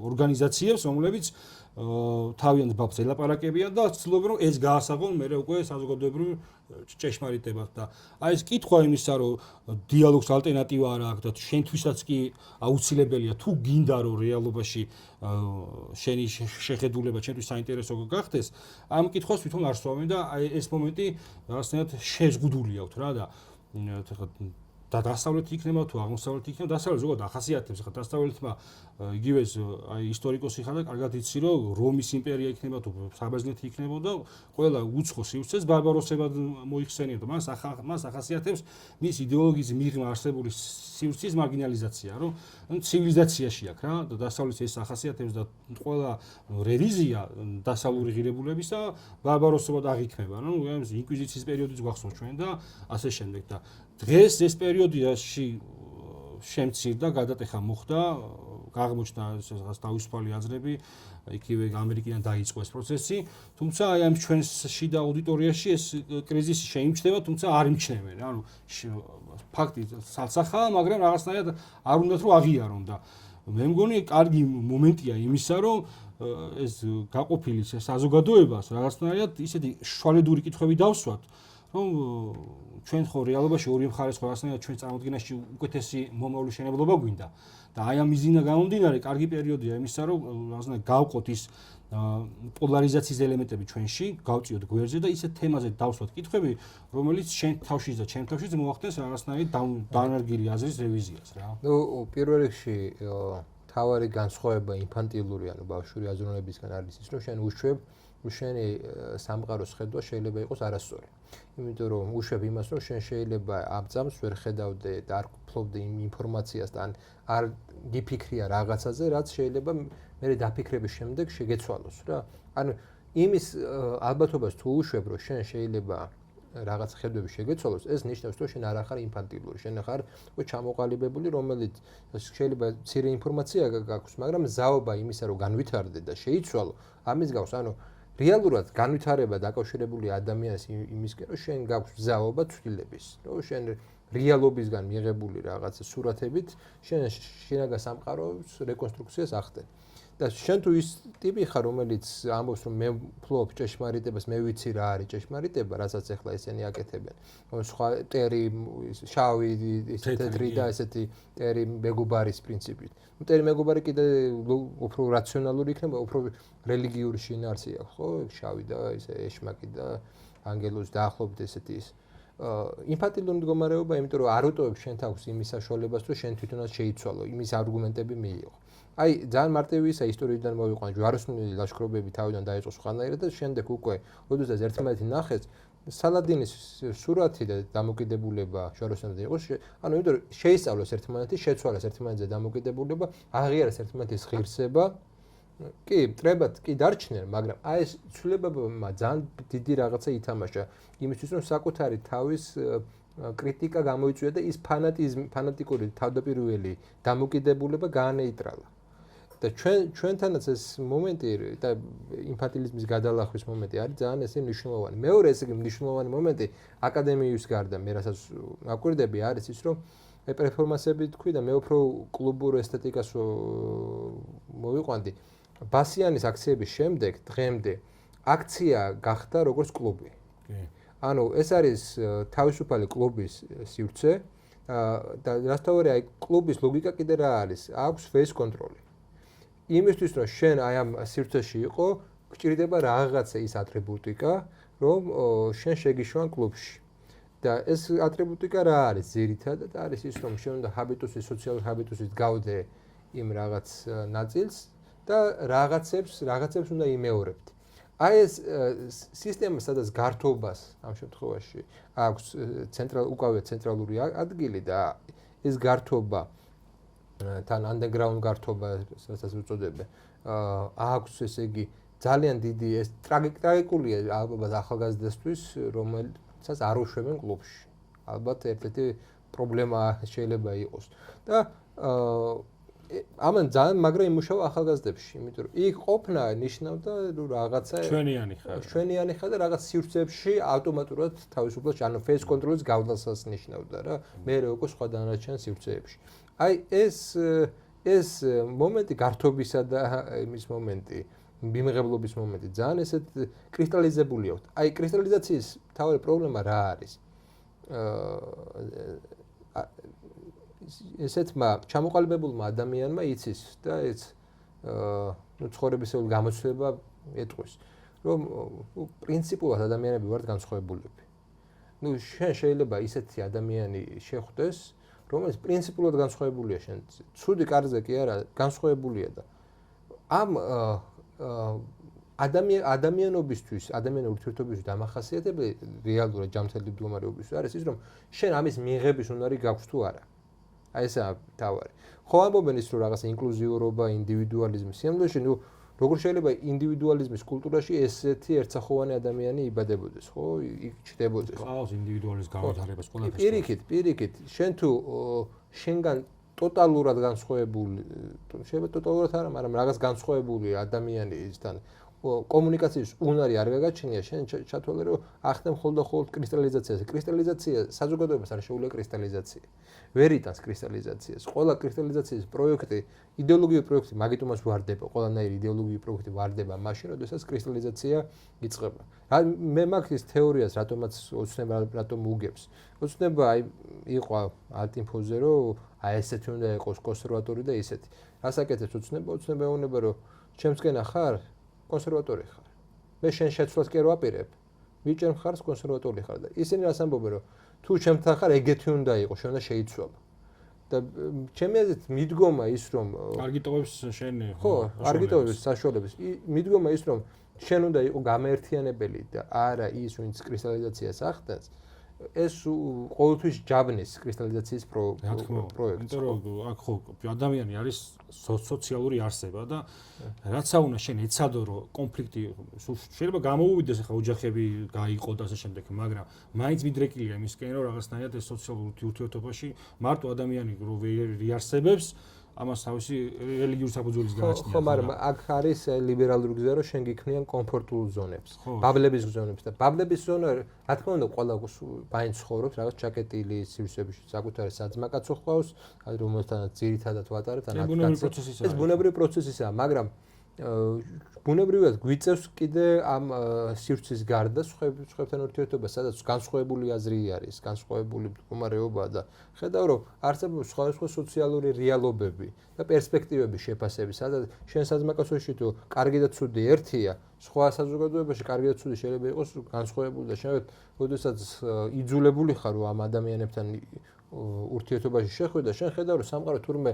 ისეთი არ ყოფილა, როგორც შენ საძმაკაცოში გეგონა რომ იყო. ეს კარგია. ეს კარგია, პირიქით განვითარებს, ხო, მაგას თქვა მინდა და ტრადიციული ეს ურთიერთობა, სოციალური ურთიერთობა, როდესაც შენ არ იყავე მაგ ბაბლის წევრი, გიწევდა ურთიერთობა, შენ უფრო მეტად ემპათიური ხდებოდი სხვა ადამიანების მიმართ. და სულთა სოციალური ევოლუციიდანაც რო ავიღოთ, ის საზოგადოება, რომლებიც უფრო ემპათიურია ერთმანეთის მიმართ, უფრო მაღალი გადარჩენის უნარიანობა აქვს, ვიდრე ის, ვის კრისტალიზაციისკენაა ორიენტირებული. კრისტალიზაციისკენ ორიენტირებული ყველა საზოგადოება ადრე თუ გვიან მიდის ჩიხამდე. და ესე იგი დადგურდება. ერთფეროვანი ადამიანი არის ბოლო. სხვადასხვა ეს ბევრთეულ მაგალითად შპენგლერსაც ჰქონდა ეს და სხვებსაც რომ როგორ იწყება მარტივი უბრალოებით, რომ ყველა მაგალითად აი პირობითად ავიღოთ ფრანკები, ხო, ყველა იყო მეომარი. შემდეგ იწყება მრავალფეროვანი ყვავილოვანი სისტემით, ესე უწოდებს, როდესაც უკვე ბევრი სახის ადამიანი, მარტო მეომარი კი აღარ არის, ხატვარიც არის, პოეტიც არის, ისაც არის, ესაც არის და ეს ქმნის ოქროს ხანას და მერე იწყება უკვე ერთფეროვანი ადამიანის შექმნა რა. და ეს ერთფეროვანი ადამიანის შემდეგ მოდის სიკვდილი. ერთფეროვანი ადამიანის შექმნა, რაც ლიბერალური პროექტის ნაწილია. მე ამაში ხედავ არა მარტო იმას, რომ რეპრესიულია და რა ცუდია. ამაში ხედავ ზოგადად ჩვენი საზოგადოების განვითარების კი არა, გადაშენების ერთ-ერთ გზას, იმიტომ რომ თუ ქართველი რამე გადარჩა იმით, რომ ის სისტემური არ იყო და მას ყოველთვის გარე ცვალებადი სიტუაცია როდესაც იყო, შეიძლება გადაწყობა. ის ვინც ვერ ეწყობოდა, ის ნადგურდებოდა, იმიტომ რომ ყველანაირი სისტემა არსებობს მხოლოდ დროში. ყველანაირი კრისტალიზაცია არსებობს მხოლოდ დროის ლოგიკით. სანამდე ერთი სისტემა არსებობს და სისტემები არ არის რაღაცა უსასრულო, შეიძლება იყოს ხანგრძლივი, შეიძლება იყოს მოკლევადიანი, მაგრამ საბოლოოდ სისტემები კვდებიან. და შენ ერი თუ არის მხოლოდ და მხოლოდ იმაზე კრისტალიზებული და აღარ აქვს იმის უნარი, რომ სხვა ტიპის ადამიანები გამოზარდოს და შექმნას საკუთარ შიგნით, ხო, საკუთარ საზოგადოებაში. ესეთი საზოგადოება იქნება ყოველთვის სუსტი. ანუ ძალიან მარტივად რო ვთქვა, ლიბერალური პროექტი იმიტომაცაა საშიში, რომ ის ხანგრძლივ პერსპექტივაში ქართველ ერის განადგურებას გამოიწვევს. ძალიან უტრირების გარეშე, იმიტომ რომ ერთსახოვან ადამიანს ქმნის, რომელსაც უკვე აღარ აი დღევანდელი პრობლემა რა არის ახლა შენ სახსენე გეოპოლიტიკური რეალობა შეიცვალა და ადამიანები გუშინდელი ენით საუბრობენ ხო გუშინ თითქოს ის უკრაინის ომი არ მომხდარა ისე ამერიკა არის ჰეგემონი როგორც 90-იან წლებში იყო რასაც იტყოდა და რუსეთი არის ელცინის რუსი არ არის ხო ყველაფერი ხო შეიცვალა ჩინეთის გამოვიდა და შენს უნდა გადაეწყო რატო ვერ ეწყობია იმიტომ რომ ერთსახოვანი ადამიანი არის და ამ ადამიანს არ შეუძლია გადაწყობა კვდება იმ სისტემასთან ერთად კვდება. აი, კარგი რამე ახსენე შენ, რომ თქვი, რომ შეიცვალა გეოპოლიტიკური მოცემულობა, ეს ადამიანები ამას ვერ ხვდებიან და მეორე მნიშვნელოვანი საკითხი, რომ ქართველი ყოველთვის ცდილობდა მოიხდინა ადაპტაცია მიმდინარე პოლიტიკური მოვლენების ფონზე იქნება, ხან დასაბავიდან დღემდე და დღესაც დაახლოებით იგივე პროცესია და აი ამ პროცესში საკმაოდ მნიშვნელოვანია ის, რომ რაღაცნაირად არ გვაქვს ეს კონსოლიდირებული პოზიცია საზოგადოებას თუ რა სქემით, რა მეთოდით უნდა მოახდინოთ ადაპტაცია და ამაში ეს გასაგებია რომ ლიბერალური ბაბლი ჩამჯდარია თავის ჭურჭელში და ისევ იმ 90-იანი წლების გეოპოლიტიკური კურსით იყურება საერთაშორისო პოლიტიკის მხრივ. თუმცა მეორე მხარეს იმ ადამიანებს, რომლებსაც კითხვები გააჩნიათ, არენდობიან მათ ნარატივებს, აქაც რაღაცნაირად ჭირს ეს ადაპტაციის მომენტი და ძალიან მნიშვნელოვანია აი მათ შორის რატო ვარ მოხარული იმისა, რომ გამოჩნდეს შენ სოციალურ მედიაში გამოჩნდნენ სხვა ადამიანები და დაიწყეს აი ეს პროცესი კითხვების დასმა, რომ ჩვენ არ გვაქვს ფორმულა, მე არ ვექნება ფორმულა, აი საერთაშორისო პოლიტიკური კურსის დოქტრინით თუ ასე შემდეგ, მაგრამ მე ვექნება იმის ამბიცია, რომ დავიწყო ძიება საზოგადოებაში, დავიწყო ძიება ჩემს სოციუმში და მათ შორის ამბიცია იმის, რომ ველაპარაკო ფართო აუდიტორიას სოციალური მედიით, რომ აუცილებელია ჩვენი რაღაც პოლიტიკური ინდენტობის განსაზღვრა, იმიტომ რომ ჩვენ არ ვიცით როგორ სოფლიოში გავიგუძებთ ხვალ, ეს გასაგებია რომ არ იქნება ერთი პოლუსიანი სამყარო, მაგრამ ეს პოლუსების გადანაწილება როგორ მოხდება, ვის რა გავლენის სფეროს და აი თვისებს და ასე შემდეგ. ამიტომ მნიშვნელოვანია რომ ეროვნული ნარატივის ჩამოყალიბება, რომელიც იმას კი არ გულისხმობს, რომ ყველანი ჩოხაში ვივლით, ეს აბსოლუტურად სხვა გაგება, არამედ გულისხმობს იმას, რომ აუცილებელია ქართველი გადარჩეს იმ ღირსებებით, რა ღირსებებითაც მოვიდა დასაბამიდან დღემდე და ამით ვამოყობთ თითოეულ ჩვენთანგანი და ვამოყობთ კი არა, ეს არის ის მნიშვნელოვანი სული ქართველი სხეულისა, რომელიც გამოარჩევს დანარჩენი სამყაროსგან. ხა რამდენიმე შეკითხვა დასვი. პირველ რიგში მე მგონია რომ უნდა იყოს რაღაც მინიმალური რაღაცებზე კონსოლიდაცია. რაც სამწუხაროდ არ არის ჩვენ საზოგადოებაში.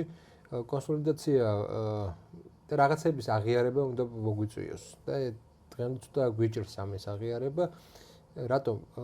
იმიტომ რომ აქამდე რეალურად ვინც უნდა აწარმოოს საზოგადოებაში კონსოლიდაცია, ან თანხმობა, ვინ უნდა აწარმოოს? საზოგადოებაში თანხმობას აწარმოებს ერთი პოლიტიკოსები, ან პოლიტიკოსები ესა მაღალი დონის. შემდეგ აწარმოებენ კულტურის მოღვაწეები და ინტელექტუალური მოღვაწეები. აი ესა უკვე საშუალო დონე, რომელიც საზოგადოებასთან მიდის. ამ ხრის განმავლობაში ძირითადად ეს ნაწილი იყო ლიბერალური ნაწილი. კულტურის ნაწილი ჩვენ ნახეთ თეატრებში რაც ხდებოდა, თეატრების ნაწილში რაც ხდებოდა, ისე აკადემიურ სივრცეში, ინტელექტუალურ სივრცეში. და ისინი იმის ნაცვლად რომ თანხმობა ეწარმოებდნენ, პირიქით უთანხმოებას აწარმოებდნენ ამ ხრის განმავლობაში. ანუ ჩვენ დავკარგეთ იმის რაღაცა უნარი, რომ თანხმობა ვაწარმოოთ. საკმაოდ დიდი ხნის განმავლობაში. ანუ არ გვიწარმოებია ეს თანხმობა, სულ ვართ იმაზე დღემდე, ხო? რომ რაღაცა ერთმანეთს რაღაცებს ვეუბნებით. არც ის ასიამოვნო რაღაცებს ხშირ შემთხვევაში, ხო? და ამის ნაცვლად რომ იმაზე ყოფილიყო გაფილტრული საზოგადოებრივი დისკურსი, რომ იმაზე ყოფილიყო ორიენტირებული, მოდი დავილაპარაკოთ, მოდი ესე იგი რაღაც საერთო ნახოთ, გამოძებნოთ. ამის ნაცვლად მოხდა ის, რომ სატელევიზიო სივრცეც გადაეწყო ამ დაპირისპირებაზე, მაგალითად ოპოზიციურ არხებზე მარტო ოპოზიციონერები არიან, ხო, ოპოზიციურ არხებზე მარტო ოპოზიციის წარმომადგენლები და ის თოქ-შოუები რაც ადრე იყო, ის აბსოლუტურად გაქრა. რამაც გამოიწვია გარკვეულწილად კარგი ჩაკეტილობა და ესეთ პირობებში წარმოუდგენელია გარკვეულწილად შეთანხმების პოლიტიკა ესე ვაწარმოოთ. ახლა, როდესაც უნდა თქვათ, რომ უნდა გადაიდგეს რაღაც ნაბიჯი ამის შემდეგ მე წარმომიდგენია ესე რა, რომ დღეს ჩვენ რაღაცებს ვამბობთ, იმიტომ კი არა, რომ მათ შორის ხელისუფლების წარმომადგენლების და ასე შემდეგ, ხო?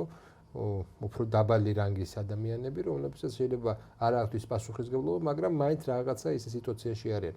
იმიტომ კი არ საუბრობთ, რომ არ ვართ გულახდილი, არამედ იმიტომ რომ ხშირ შემთხვევაში მიგვაჩნია, რომ ამის თქმის შემდეგ რაღაცა შეიძლება უფრო გაუარესდეს სიტუაცია. რაღაცებს ანგარიში უწევთ რაღაც სიტუაციებს.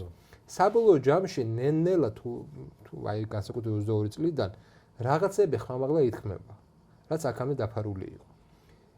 სანამდე აი ბოლომდე რაღაცა მნიშვნელოვანი საკითხი, რომლებიც აი ამ თქმის საშუალებას არ გვაძლევს, არ ითქმება ნათქვამი. იქამდე ჩემი აზრით ამის შემდეგ უნდა იყოს უკვე ამ გონალობის დეკონსტრუქცია რაღაცის და მე დავიწყოთ უკვე ახალი ხიდების შენებლობა. ძველი იმით, რომ ეხლა მაგალითად ევროკავშირში შევდივართ და ყველაფერი კარგად იქნება და ავშენდებით და პენსიები 4000 ევრო გვექნება და ასე შემდეგ. ძალიან ზედაპირული შეხედულება გამკვიდრებული. ესეთი წარმოდგენებით ჩვენ უბრალოდ ვერ გადავაწყობთ ეროვნულ იდეას. ვერ იქნება ეს ვიქნებით რაღაც ინფანტილურ მდგომარეობაში, მაგრამ არ გვექნება ეროვნული იდეა. ანუ გვაქვს ორი არჩევანი, ან დავრჩეთ ინფანტილურ მდგომარეობაში, სადაც ველოდებით 60-დღეს, ხსნელს და გვაქვს მეორე საშუალება, როდესაც ჩვენ უკვე ვიწყებთ რაღაც რეალობის შეფასება და რეალობა რას ნიშნავს? ჩვენ აფასებ მაგალითად ყოფილა განხილვა, დაითვალა, მე მქონდა შეხვედრა პარლამენტის კომიტეტებთან და იქ იყო საუბარი რაღაც ევროკავშირის საქართველოს ვაჭრობაზე და შეკითხავთ თქვი რომ იყო თუ არა დათვლილი რა სფეროებში განვითარებით და რა სფეროებს დავკარგავთ, იმიტომ რომ ევროკავშირის ბევრ ქვეყანამ რაღაცა სფერო დაკარგა, ბულგარეთმა საკუთარი სოფლის მეურნეობის მნიშვნელოვანი ნაწილი დაკარგა და ასე შემდეგ. არ იყო დათვლილი. და ესეთივე საკითხი რომ დადგა აზერბაიჯანში, აზერბაიჯანმა ერთი წელი მოანდომა დაითვალა აკადემიური სივრცეების ჩართვა ამაში და ბოლოს ითქვა რომ აზერბაიჯანი უფრო მეც კარგავს ამ კავშირში შესვლით ვიდრე იგებს. და მოდი არ გვინდა ეს.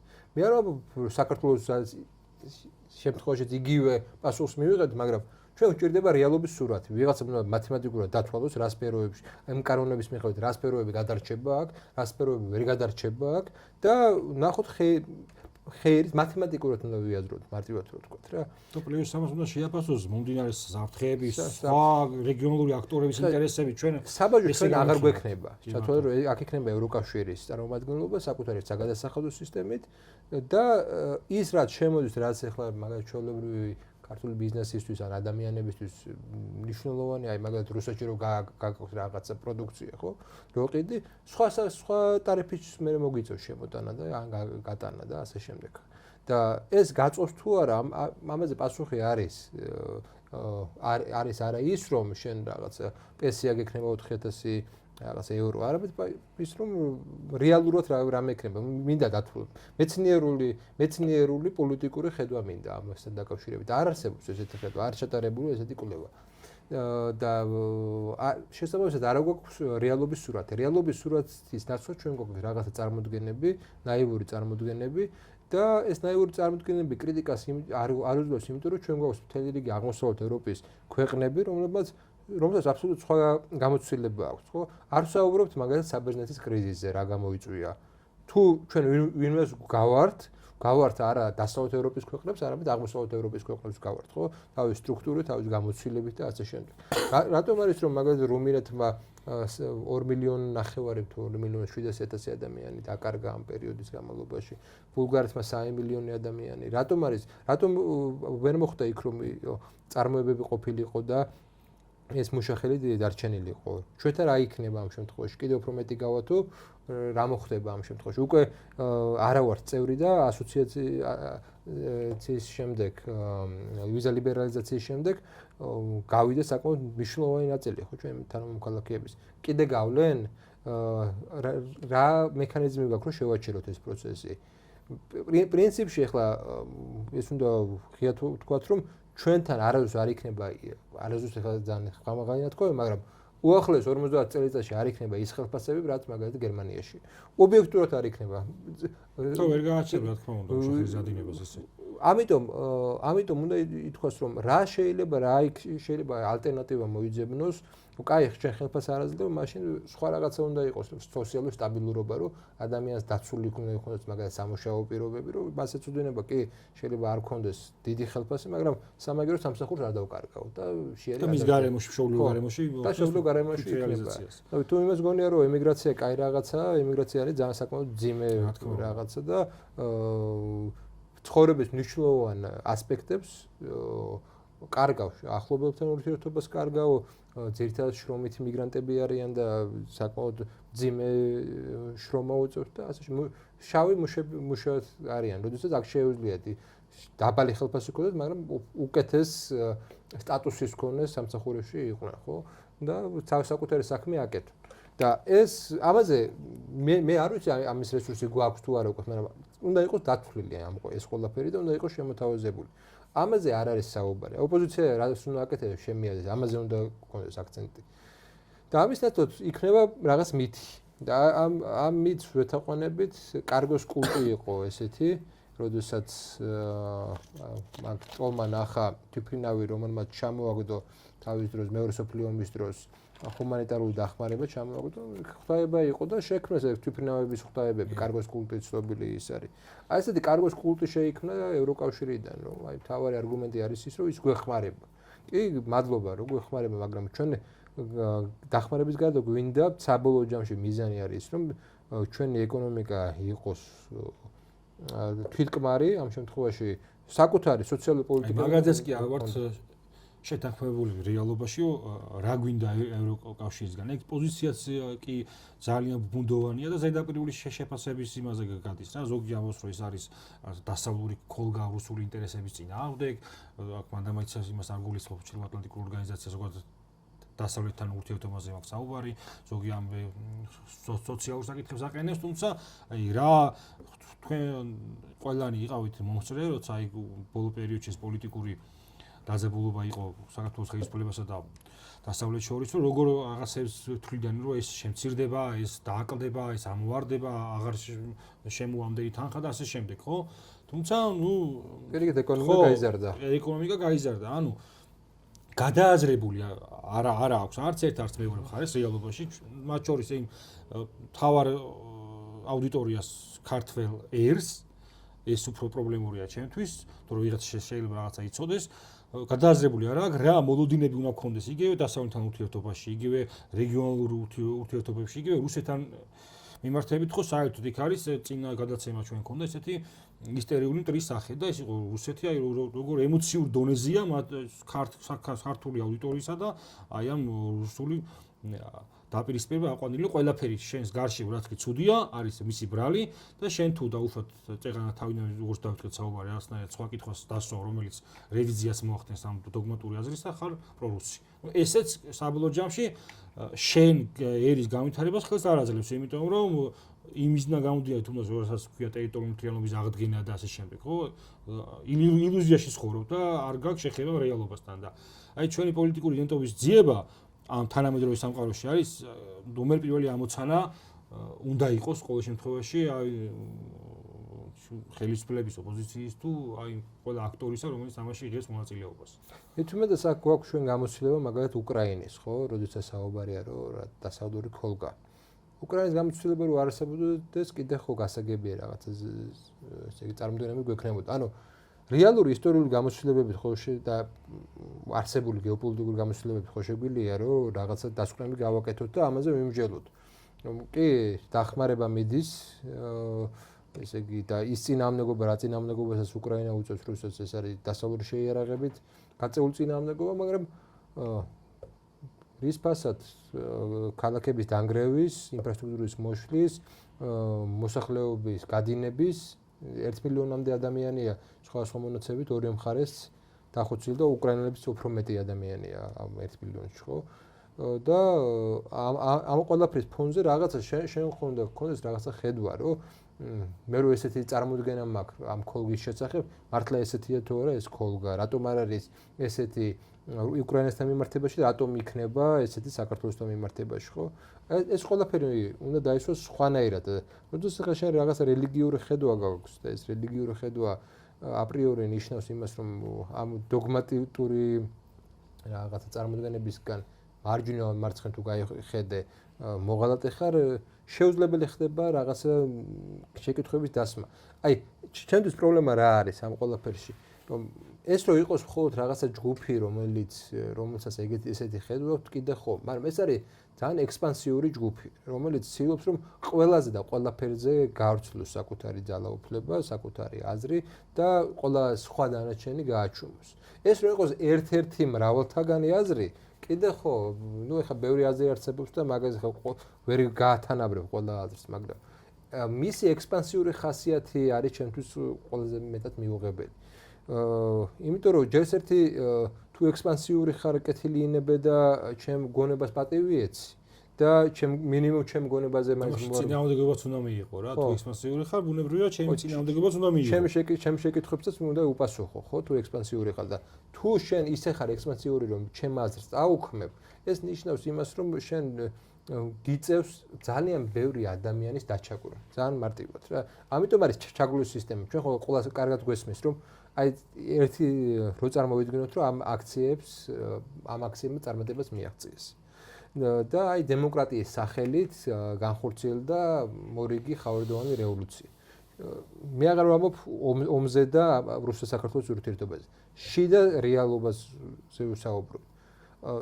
თვითონ მათი ბუნებიდან გამომდინარე, რომ გინდა კოალიციური თავრობა იყო და გინდა ერთპარტიული, ორივე შემთხვევაში იქნება მნიშვნელოვანი რეპრესიები. რეპრესიები უკვე თავიდანვე გქონდა, თავიდანვე დაგეგმილი. გამეჯნეს საზოგადოება და ისე მოიხსენიებდნენ მეორე მხარეს, რომ ეს რეპრესიები უკვე ბუნებრივი მოლოდინი გაჩნდა ამის. მე ვიყავი შავსიაშიც, ხო, ხოშტარიამ შექმნა და მონაჯი და იქ და რატომ მიზეზი იყო იქ დაწერილი, საინტერესო მიზეზი იყო, იმიტომ რომ ვებსაიტზე თქვი, რომ ის აშკარად იმას რა სახელმწიფო გადატრიალება კადრების შემდეგ სახელმწიფო გადატრიალებას ცდილობს მეთქი.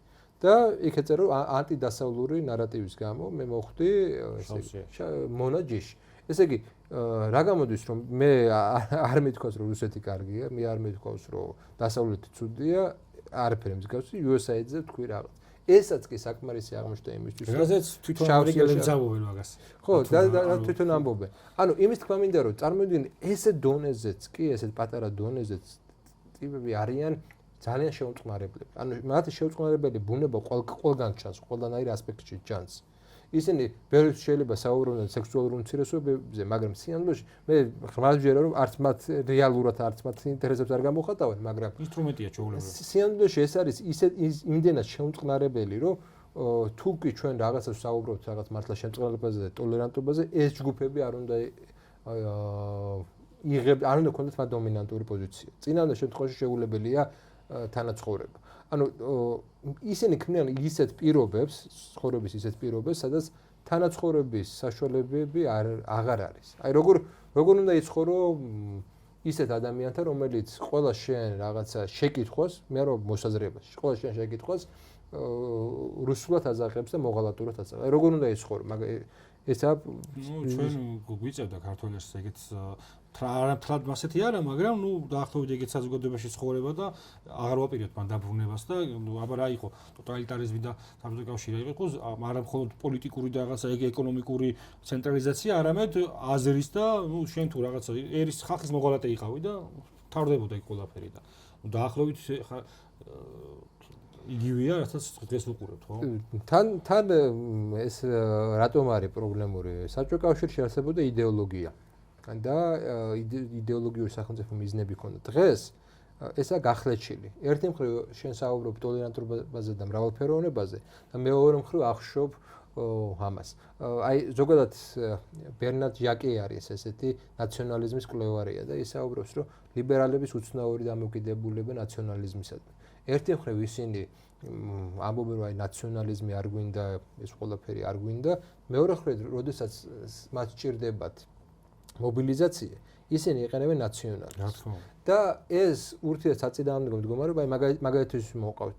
აი ბუშის დროინდელი ისინი რა ქვია, კამპანიები ხო, იქ ნახეთ რომ ლიბერალი ამერიკელები უცბად გახდნენ ამერიკელი პატრიოტები და სხვანაირად იქცევენ. საქართველოში უცბად ახსენდებათ რუსეთი, ყოველგვარი და ახალი ნაციონალური ნარატივს ქმნიან, სადაც ისტორიას გადაწერილია ილია ჭავჭავაძეს ლიბერალია, მეტი ვერაფერი ვერ დაინახეს ილია ჭავჭავაძეში და ყველაფერი აბსოლუტურად აი გიორგი ანწუხელიძე ხო? ანწუხელიძეს აი ჩემთვის ყველაზე მნიშვნელოვანი ნაწილი იყო აღარ მახსოვს ეს რომელი აქციები იყო, ერთ მხარეს რომ მე მგონი ვასაძის მომხრეები იყო და მეორე მხარეს რომ ესენი იყო ლიბერალებს ხელში ეჭირათ ანწუხელიძეს სურათები და მეორე მხარეს იდგა ის ადამიანი რომელიც შინდისში იყო გადარჩენილი და როგორც ვიცი იცოდა ანწუხელიძესაც იცნობდა და იცოდა დაახლოებით რა ფასეულობები ჰქონდა. ანუ ანწუხელიძე რომელიც მართლა არ იქნებოდა ღირებულებით იმ ადამიანებისკენ რომლებიც მის სურათებს ესე აფრიალებენ ლანძღავდნენ იმ ადამიანებს ეძახდნენ რუსეთუნეს იმ ადამიანებს რომელიც რეალურად რუსეთს ებრძოდა რა.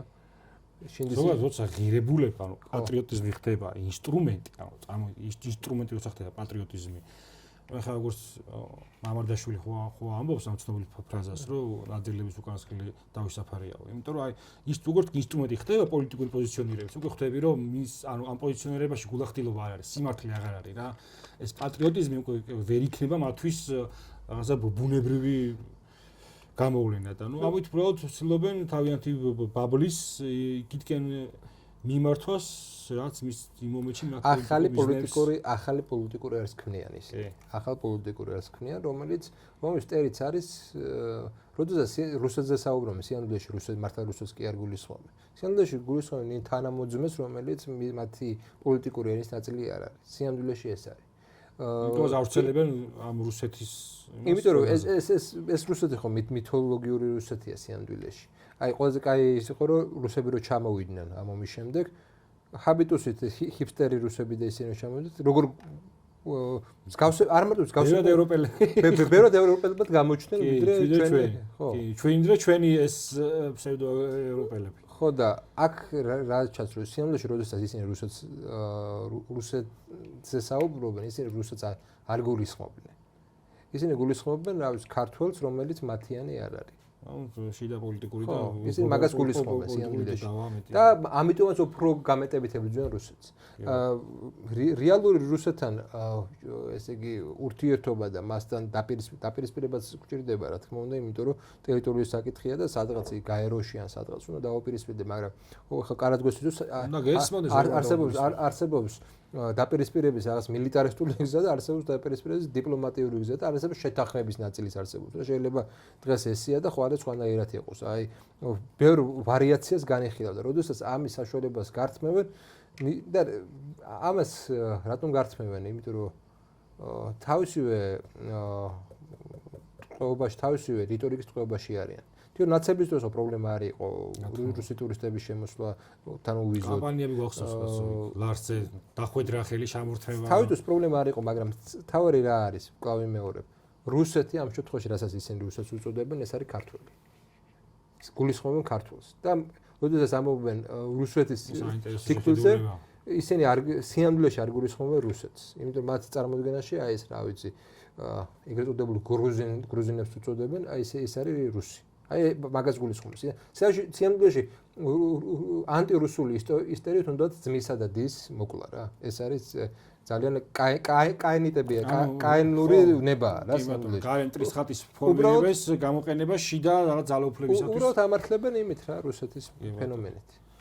მადლობა, ნუ ძალიან ესეთი საინტერესო საუბარი. ბევრ რამეს შევეხეთ, არა მარტო რაღაცნაირად ამ საზოგადოებრივ ნარატივებს, არამედ გეოპოლიტიკასაც, ცოტა რაღაცა ფილოსოფიასაც, ფსიქოლოგიასაც და მე წარმატებას გისურვებ, წარმატებას ვუსურვებ შენს პლატფორმას, რაც ჩემთვის კიდე განსაკუთრებული ინტერესი საგანია და ვთვლი ყოველ შემთხვევაში ის რომ რაც მეტად იქნება ეს რაღაცა სივრცეები სოციალურ მედიაში და მათ შორის ჩვენს საზოგადოებაში, რომელიც რაღაცნაირად ამ დომინანტური შეხედულებების რევიზიას მოახდენს, იქანა იმიტომ რომ ვეთანხმები ან არ ვეთანხმები, არამედ იმიტომ რომ ღირებულების დონეზე გავაანალიზო რეალობა ესეთია თუ არა. ჩემთვის იქნება და ზოგადად ჩვენი ქვეყნისთვის მიმაჩნევ იქნება სასარგებლო. მოკლედ რავი კიდევ ერთხელ მადლობა და წარმატებები შენ და შენს ყველა პროექტს. მადლობა თქვენზე, თქვენს ასევე წარმატებას გისურვებთ და გამოიწერეთ არხი, უყურეთ. აი ხა